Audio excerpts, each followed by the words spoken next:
방 안에서 가장 조용한 사람이 과거에 너무 많이 말했지만 아무도 듣지 않았던 사람이라는 걸 깨달은 적이 있나요? 가장 거리를 두는 사람이 과거에 너무 많이 사랑했지만 배신만 돌아왔던 사람이라는 걸요.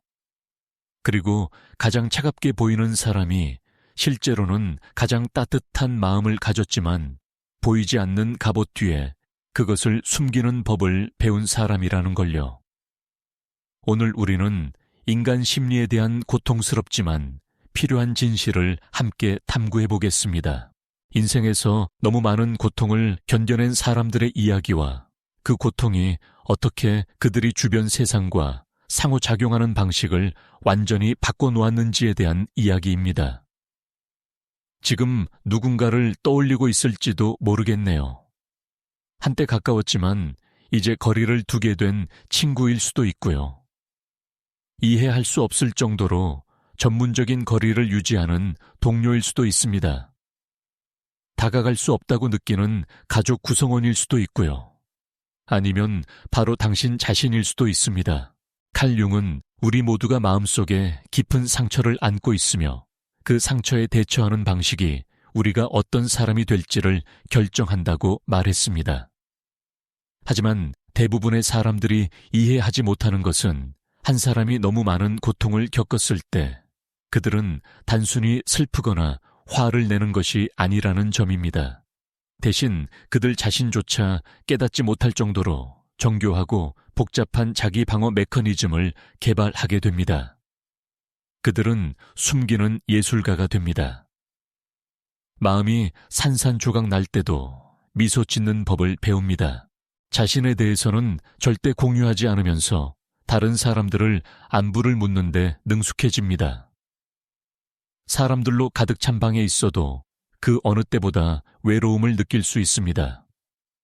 아시나요? 한 사람이 고독을 선택하는 것과 고독을 강요받는 것 사이에는 매우 큰 차이가 있습니다. 너무 많은 고통을 견뎌낸 사람들은 대개 두 번째 그룹에 속합니다. 그들은 거리를 두고 싶지 않지만 신뢰가 상처로 이어질 수 있다는 고통스러운 교훈을 배웠습니다. 그래서 그들은 행복 대신 안전을 선택합니다.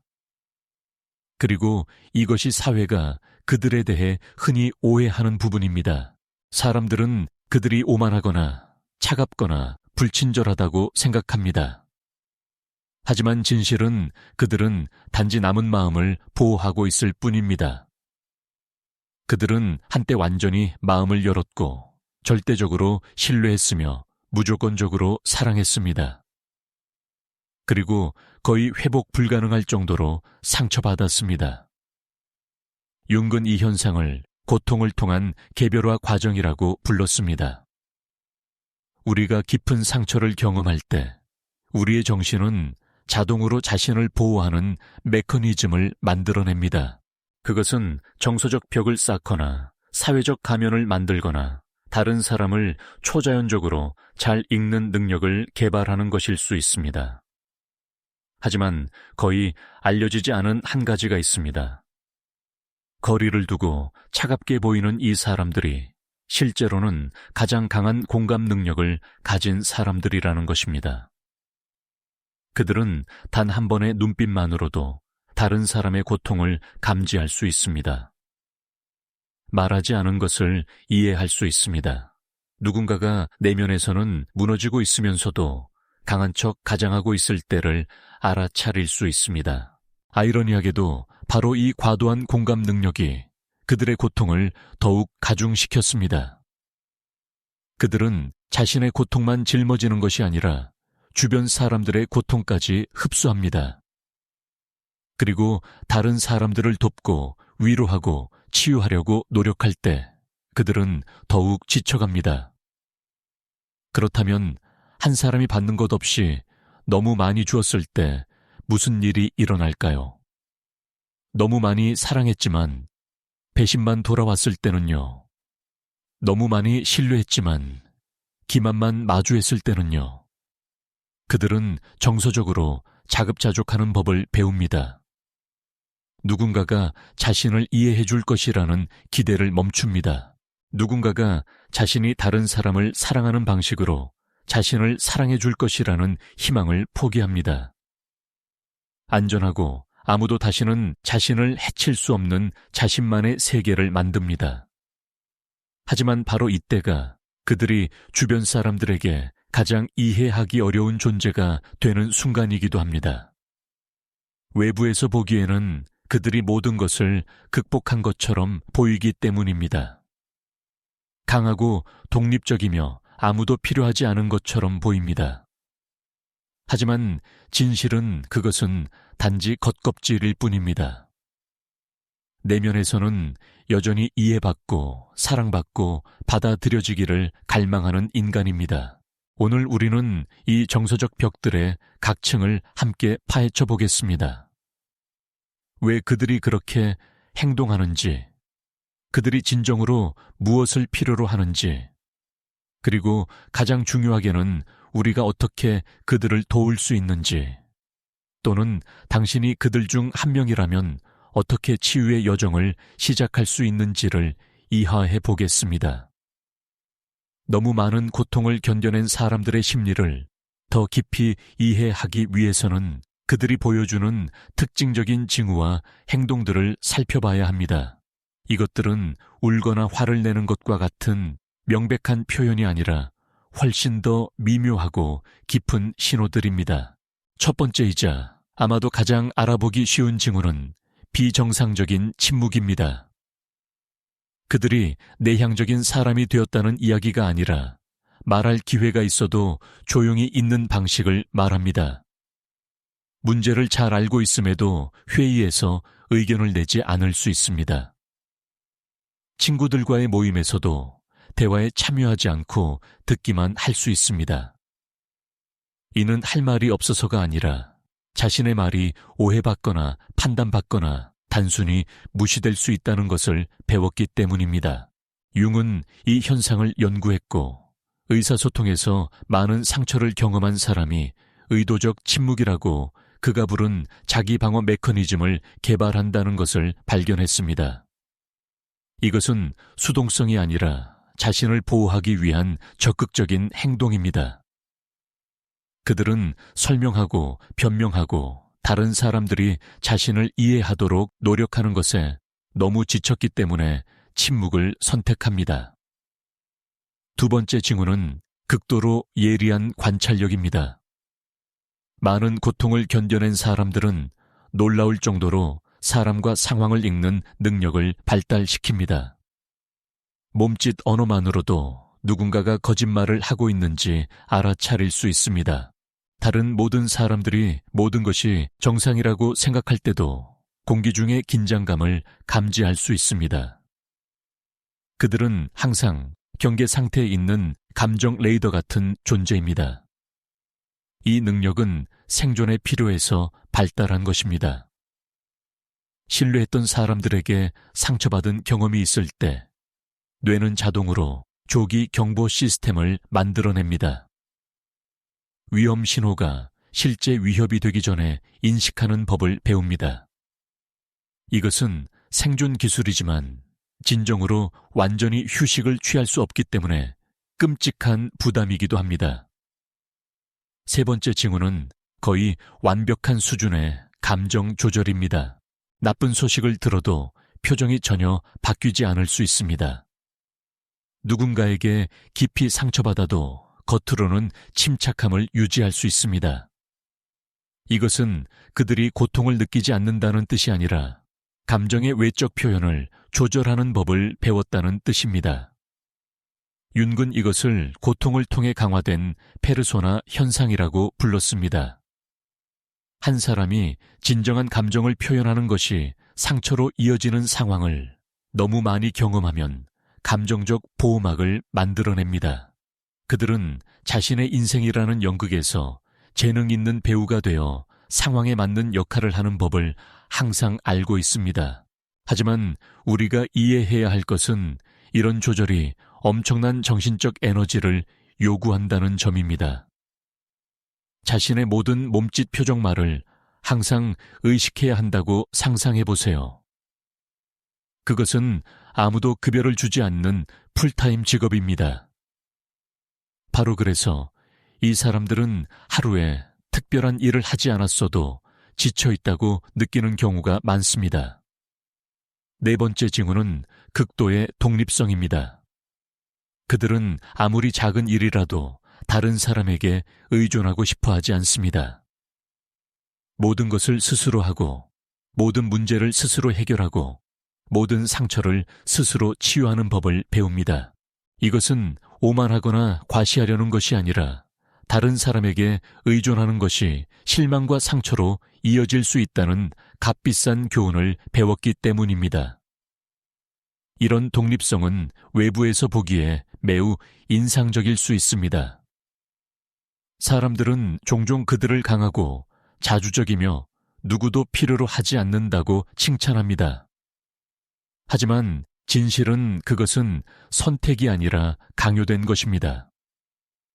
그들은 누군가에게 의존하고 싶고 짐을 나누고 싶지만 거절당하거나 배신당하는 것이 너무 두렵습니다. 융은 이런 극도의 독립성이 실제로는 자발적 고립의 한 형태라는 것을 깨달았습니다. 정신이 잠재적 상처로부터 자신을 보호하는 방식입니다. 하지만 동시에 다른 사람들과 깊고 의미 있는 연결을 경험하는 것도 막아버립니다. 다섯 번째 징후는 거절 신호에 대한 극도의 민감성입니다. 차가운 시선, 짧은 대답, 무시당한 메시지. 이 모든 것들이 거절 신호로 해석될 수 있습니다. 그들은 미묘한 거절을 탐지하는 레이더 시스템을 가지고 있고 그것을 감지하면 즉시 물러납니다. 이것은 그들의 관계를 매우 복잡하게 만듭니다. 우연한 몸짓을 의도적인 거절로 잘못 해석할 수 있습니다. 상대방이 단순히 바쁘거나 개인적인 어려움을 겪고 있을 뿐인데도 더 이상 관심이 없다고 생각해서 관계를 끝낼 수 있습니다. 여섯 번째 징후는 무조건적으로 주는 능력이 있지만 받는 것은 매우 어려워한다는 것입니다.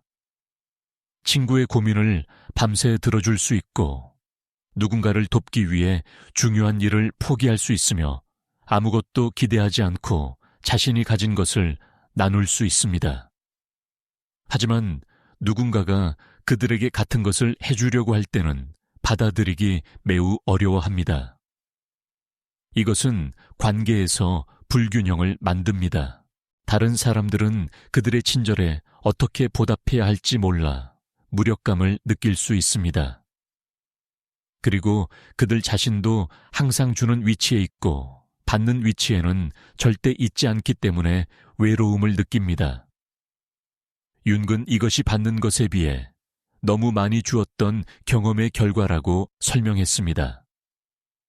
그들의 정신이 다시 한번 이용당하는 것을 막기 위해 장벽을 만든 것입니다.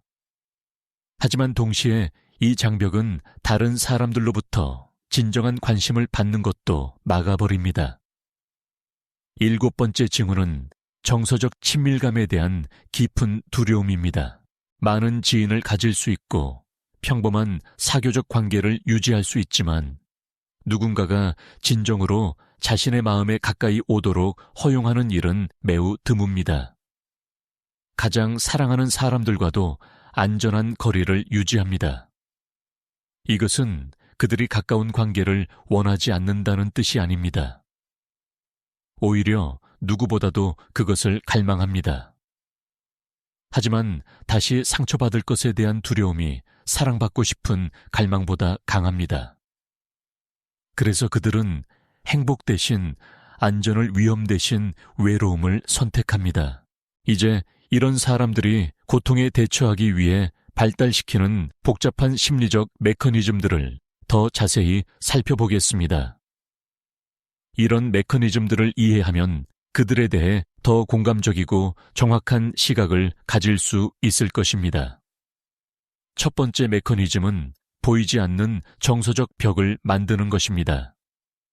이것은 차가움이나 무감정이 아니라 정교한 방어 시스템입니다.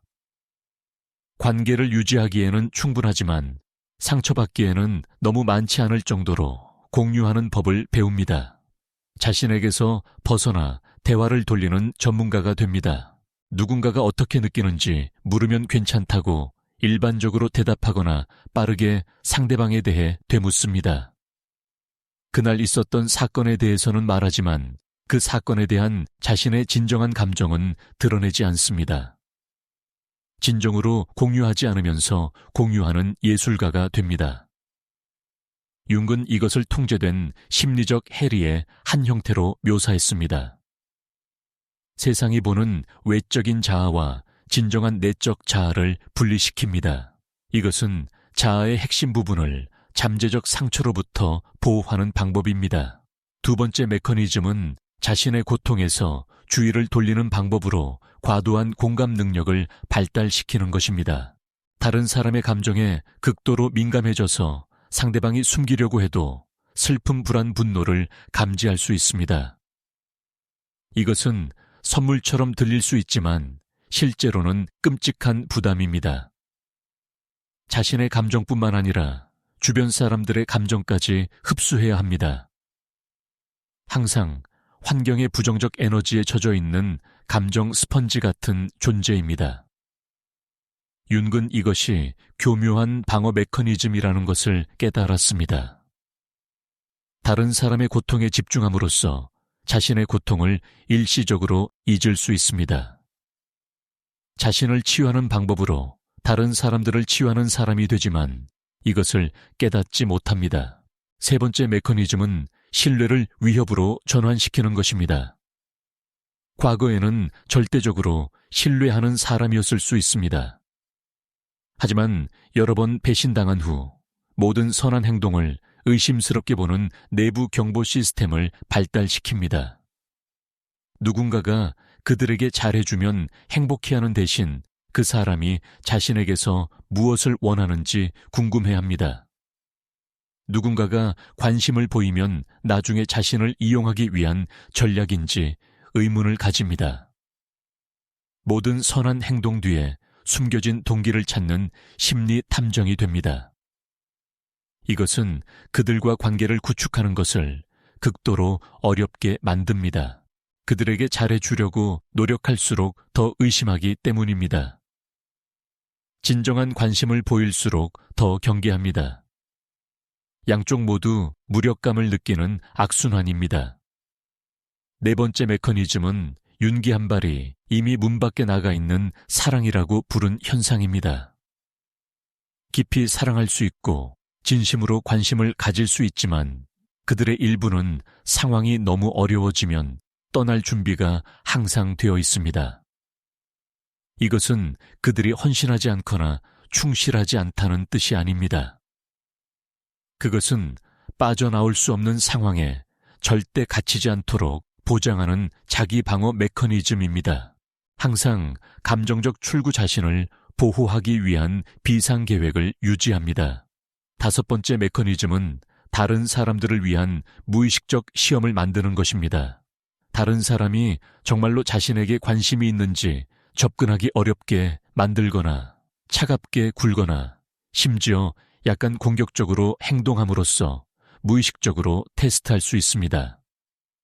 상대방이 이런 시험을 통과하고 여전히 끈질기게 노력한다면 그때서야 신뢰하기 시작합니다. 이것은 진정으로 관심 있는 사람들과 표면적으로만 관심 있는 사람들을 걸러내는 방법입니다. 하지만 동시에 환영받지 못한다고 느껴서 많은 선한 사람들이 포기하게 만들기도 합니다. 이제 이런 사람들이 왜 그런 행동과 메커니즘을 발달시키게 되었는지 알아보겠습니다. 답은 그들의 감정적 역사, 그들이 세상을 보는 방식을 형성한 경험들에 있습니다. 첫째, 그들은 한때 너무 많이 주는 사람들이었습니다. 과거에 절대적으로 사랑하고 완전히 신뢰하고 무조건적으로 희생했을 수 있습니다. 사랑이 모든 것을 바꿀 수 있다고 믿어서 경고 신호들을 무시했을 수도 있습니다. 자신을 위해서는 아무것도 남기지 않고 마음, 시간, 에너지, 심지어 영혼까지 내주었습니다. 그리고 무슨 일이 일어났을까요? 이용당하고 배신당하고 가장 필요할 때 버림받았습니다. 가장 사랑하는 사람들이 가장 깊이 상처 줄 수 있다는 것을 발견했습니다. 무조건적으로 주는 것이 같은 대우를 받는다는 보장이 없다는 것을 배웠습니다. 둘째, 그들은 한때 지켜지지 않은 약속들을 믿었습니다. 연인의 영원히 함께하자는 약속일 수도 있고, 절친한 친구의 항상 지지해주겠다는 약속일 수도 있으며, 가족 구성원에 보호해주겠다는 약속일 수도 있습니다. 이런 약속들은 그들이 세상과 사람들을 바라보는 기초가 되었습니다. 이런 약속들이 깨어졌을 때 특정 관계만 상처받은 것이 아니라 그들의 전체 믿음 체계가 무너졌습니다. 모든 약속, 모든 다짐, 모든 아름다운 말들을 의심하기 시작했습니다. 말보다는 행동을 믿는 법을 배웠고, 심지어 행동도 시간을 통해 검증되어야 했습니다. 셋째, 그들은 한때 자신의 희생이 당연하게 여겨지는 관계에 있었습니다. 인정이나 적절한 평가를 받지 못하면서 누군가를 돌보고 지원하고 사랑하는 데 여러 해를 보냈을 수 있습니다. 그들의 친절은 당연한 것으로 여겨졌고, 예전처럼 계속 줄 수 없게 되었을 때는 이기적이거나 변했다고 비난받았습니다. 이것은 자기 가치에 대한 깊은 상처를 만들어냅니다. 자신의 가치가 다른 사람에게 주고 봉사하는 능력에만 있다고 믿기 시작합니다. 더 이상 그것을 할 수 없을 때 자신이 가치 없다고 느낍니다. 넷째, 그들은 한때 진정한 감정을 표현하는 것이 부정적인 결과로 이어지는 상황들을 경험했습니다. 울었다가 약하다고 불렸을 수도 있고, 화를 냈다가 너무 예민하다고 불렸을 수도 있으며, 두려움을 보였다가 조롱당했을 수도 있습니다. 점차 다른 사람들의 부정적인 반응을 피하기 위해 진정한 감정을 숨기는 법을 배웠습니다. 다섯째, 그들은 한때 문제를 해결해야 하거나 다른 사람이 도움이 필요할 때만 주목받는 환경에 있었습니다. 어려울 때는 찾아오지만 모든 것이 순조로울 때는 잊혀지는 사람이 되었습니다. 이것은 자신의 가치가 다른 사람을 위한 문제 해결, 능력을 통해서만 드러난다는 느낌을 만들어냅니다. 이런 경험들이 시간이 지나면서 축적되어 인간은 본질적으로 이기적이고, 사랑에는 조건이 있으며 신뢰는 위험하고 안전은 오직 자기 보호를 통해서만 찾을 수 있다는 세계관을 만들어냅니다. 하지만 우리가 이해해야 할 것은 이런 행동들이 그들의 고유한 성격이 아니라는 점입니다. 그들이 겪은 독성 환경에 대한 적응 반응입니다. 원래 맥락에서는 이런 행동들이 더 깊은 상처로부터 그들을 구했을 수도 있습니다. 문제는 환경이 바뀌었을 때 이런 방어 메커니즘들이 건강한 관계 구축에 장애물이 될 수 있다는 점입니다. 윤군 모든 심리적 증상이 처음에는 긍정적인 기능을 한다고 믿었습니다. 침묵은 오해받는 것으로부터 보호해줍니다. 예리한 관찰력은 위험을 피하도록 도와줍니다. 감정 조절은 안정성을 유지하도록 도와줍니다. 독립성은 실망으로부터 보호해줍니다. 모든 것에는 정당한 이유가 있습니다. 문제는 이런 메커니즘들이 경직되어 안전한 상황에서도 무차별적으로 적용될 때만 발생합니다. 그때가 바로 실제 위험과 심리적으로 만들어진 위험을 구별하는 법을 배우는데 도움이 필요한 때입니다. 이제 너무 많은 고통을 견뎌낸 사람들을 위한 치유 과정에 대해 알아보겠습니다. 이것은 빠르거나 쉬운 과정이 아니지만 완전히 가능한 일입니다. 치유의 첫 번째 단계는 무슨 일이 일어났는지 인식하고 받아들이는 것입니다. 이것은 단순해 보이지만 실제로는 매우 어렵습니다. 그들 중 많은 사람들이 자신의 고통스러운 경험의 중요성을 과소평가하는 데 익숙해져 있습니다. 실제로는 관련된 감정들을 처리하지 않았으면서도 다른 사람들이 더 고생했다거나 자신은 이미 극복했다는 말을 할 수 있습니다. 윤근 고통을 부정하거나 과소평가하는 것은 단지 그것을 무의식 속으로 깊이 밀어넣어 계속해서 행동에 영향을 미치게 할 뿐이라고 강조했습니다. 진정한 치유를 위해서는 무슨 일이 일어났는지와 그것이 현재 삶에 미치는 영향에 대한 진실과 마주해야 합니다.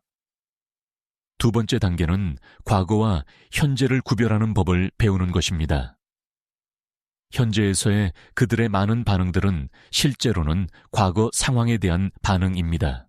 누군가가 메시지에 즉시 답하지 않으면 다시 버림받는 것처럼 반응할 수 있습니다. 누군가가 약속을 취소하면 다시 배신당하는 것처럼 느낄 수 있습니다. 자신의 반응이 현재 상황에 적합한지 잠시 멈춰서 스스로에게 묻는 법을 배우는 것은 중요한 기술입니다. 현재의 실제가 아닌 과거의 유령에 반응하고 있는 때를 인식하는 법을 배워야 합니다. 세 번째 단계는 점차적으로 신뢰하는 능력을 다시 구축하는 것입니다.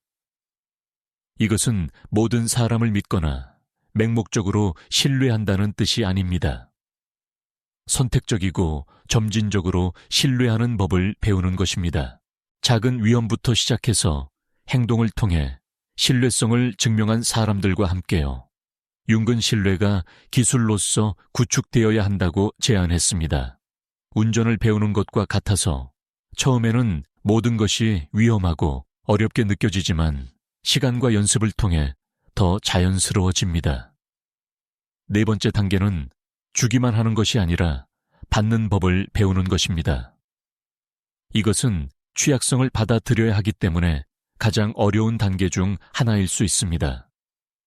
누군가가 그들을 위해 좋은 일을 하고 싶어 할 때 거절하거나 불안해하는 대신 감사함으로 받아들이는 법을 배워야 합니다. 이것은 또한 필요할 때 도움을 요청하는 법을 배우는 것도 포함합니다. 그들 중 많은 사람들이 모든 것을 스스로 해결하는 데 너무 익숙해져서 때로는 다른 사람에게 의존하는 것이 정상적이고 건강하다는 것을 잊어버렸습니다. 다섯 번째 단계는 건강한 경계를 설정하는 것입니다. 이것은 필요할 때 아니오라고 말하는 법, 자신의 시간과 에너지를 보호하는 법, 그리고 다른 사람의 감정과 문제에 대해 책임지지 않는 법을 배우는 것을 의미합니다. 경계는 다른 사람들을 차단하는 벽이 아니라 우리 집 마당을 보호하는 울타리입니다. 누가 들어올 수 있고 어떤 조건에서 들어올 수 있는지 결정할 수 있게 해줍니다. 여섯 번째 단계는 진정한 자아와 다시 연결되는 것입니다.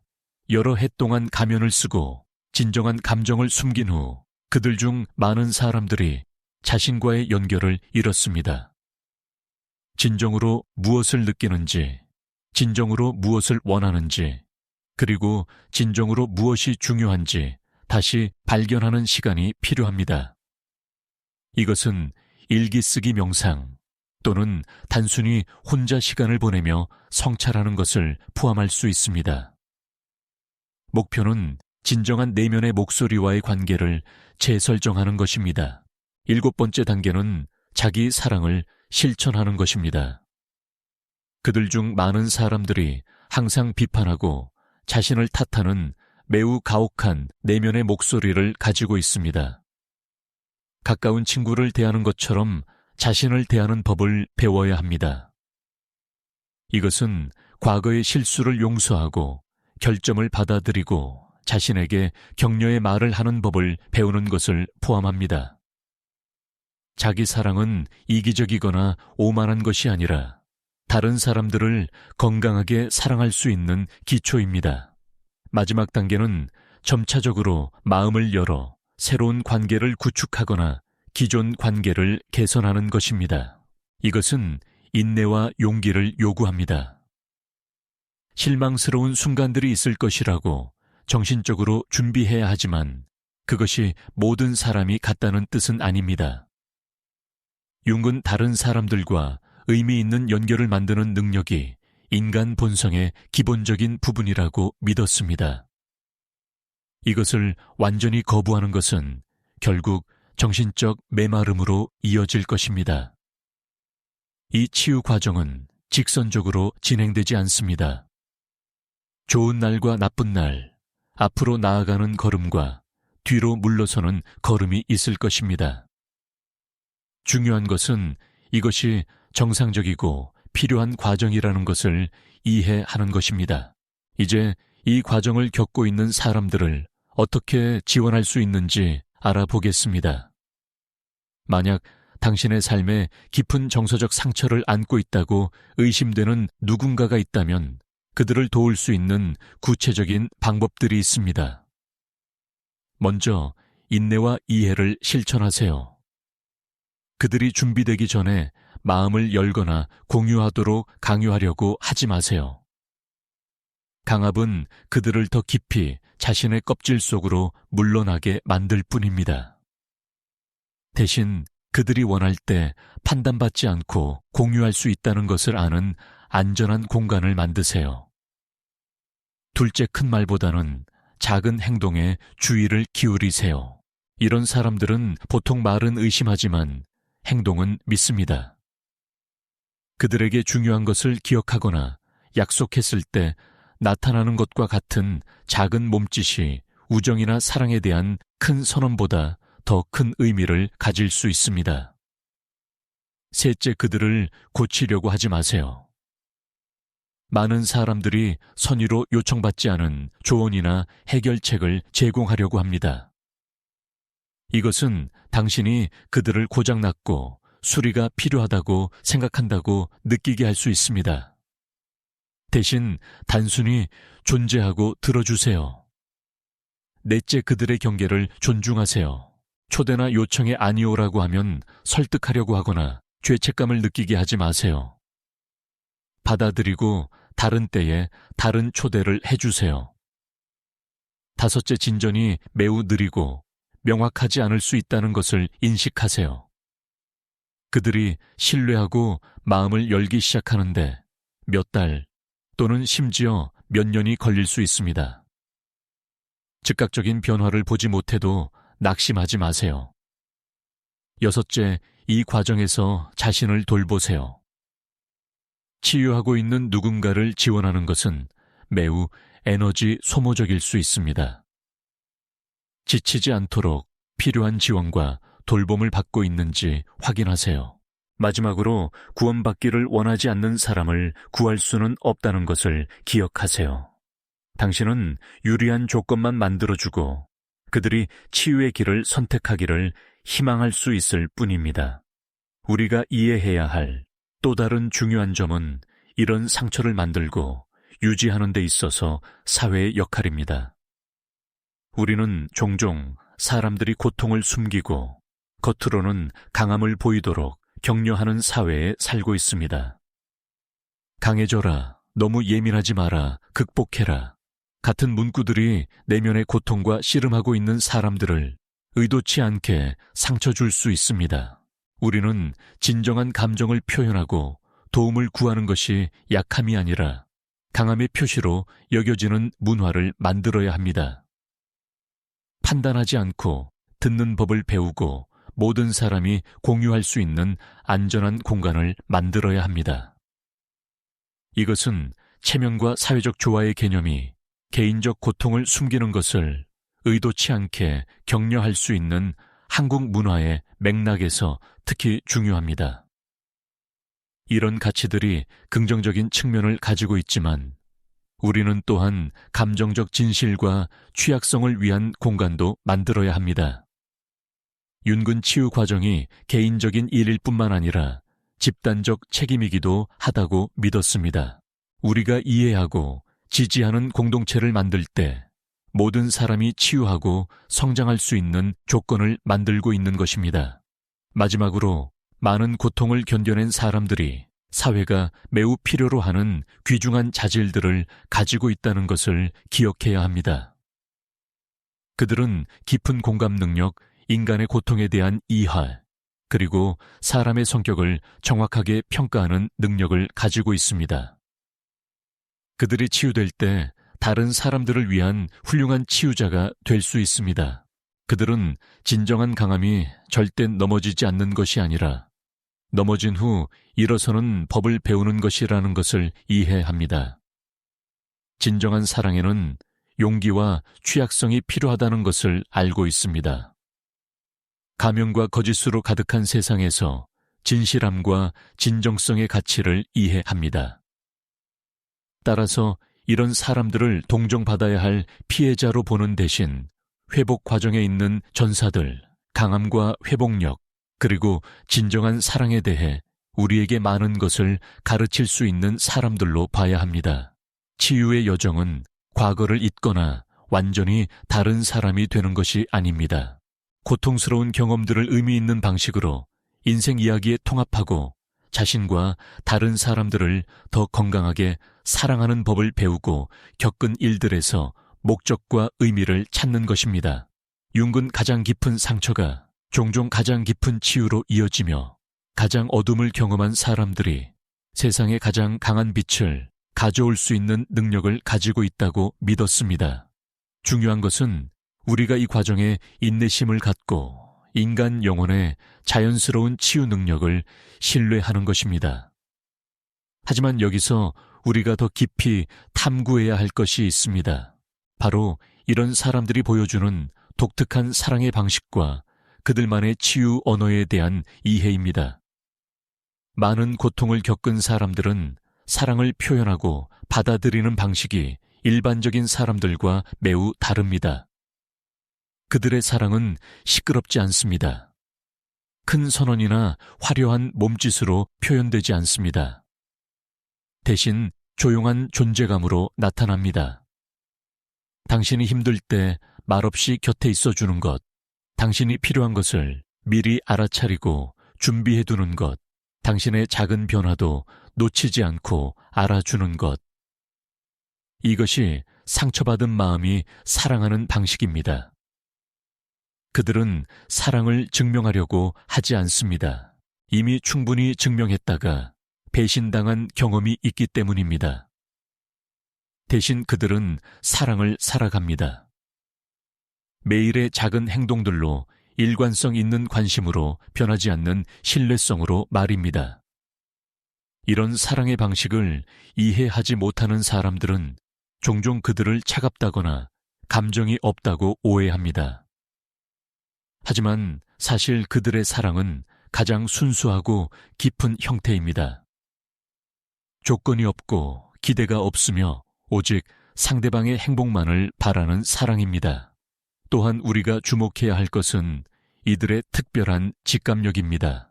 많은 상처를 받아본 사람들은 마치 제 육감이 있는 것처럼 사람의 진심을 꿰뚫어 봅니다. 누군가가 진정으로 도움이 필요한지, 단순히 관심을 끌고 싶어 하는지, 아니면 뭔가를 이용하려는 것인지를 본능적으로 알아차립니다. 이 능력은 그들이 살아남기 위해 개발한 것이지만 동시에 다른 사람들에게는 엄청난 선물이 됩니다. 그들은 당신이 말하지 않은 고민을 알아차리고 당신이 숨기려는 아픔을 감지하며 당신이 필요로 하는 정확한 종류의 위로가 무엇인지 이해합니다. 하지만 이런 능력 때문에 그들은 때로 더욱 고립되기도 합니다. 다른 사람들의 거짓된 면을 너무 쉽게 보기 때문에 진정성을 찾기가 더욱 어려워집니다. 그들은 가식적인 친절과 진짜 친절을 구별할 수 있고 계산된 호의와 순수한 호의를 구분할 수 있습니다. 이런 사람들과 깊은 관계를 맺고 싶다면 무엇보다 진정성이 중요합니다. 그들 앞에서는 가식이 통하지 않습니다. 완벽하려고 노력할 필요도 없습니다. 오히려 솔직한 불완전함이 그들에게는 더 큰 신뢰를 줍니다. 또 다른 중요한 특징은 그들만의 독특한 경계 설정 방식입니다. 일반적인 사람들이 직접적으로 싫다고 말하거나 거부의 의사를 표현하는 것과 달리 이들은 매우 미묘한 방식으로 경계를 설정합니다. 갑자기 연락이 줄어들거나 대화에서 한 발짝 물러서거나 깊은 주제를 피하는 것 같은 행동들이 모두 그들만의 경계 표현 방식입니다. 이것을 거절이나 무관심으로 해석하기 쉽지만 실제로는 자신을 보호하려는 본능적인 반응입니다. 이런 미묘한 신호들을 이해하고 존중하는 것이 그들과 건강한 관계를 유지하는 핵심입니다. 그들이 공간을 필요로 할 때 주고 시간을 필요로 할 때 기다려주며 거리를 둘 때 압박하지 않는 것입니다. 특히 주목할 만한 점은 이들의 감정 처리 방식입니다. 대부분의 사람들이 감정을 즉시 표현하거나 누군가와 공유하려고 하는 반면 많은 상처를 받은 사람들은 감정을 내재화하고 혼자서 처리하려고 합니다. 이것이 때로는 건강하지 않을 수 있지만 그들에게는 안전한 방식입니다. 과거에 감정을 공유했다가 상처받은 경험이 있기 때문에 이제는 자신만의 방식으로 감정을 정리하고 해결하려고 합니다. 하지만 이런 과정을 거쳐 나온 그들의 조언이나 위로는 보통 매우 깊이가 있고 의미가 있습니다. 그들은 표면적인 위로가 아닌 진정으로 마음을 어루만지는 말들을 할 줄 압니다.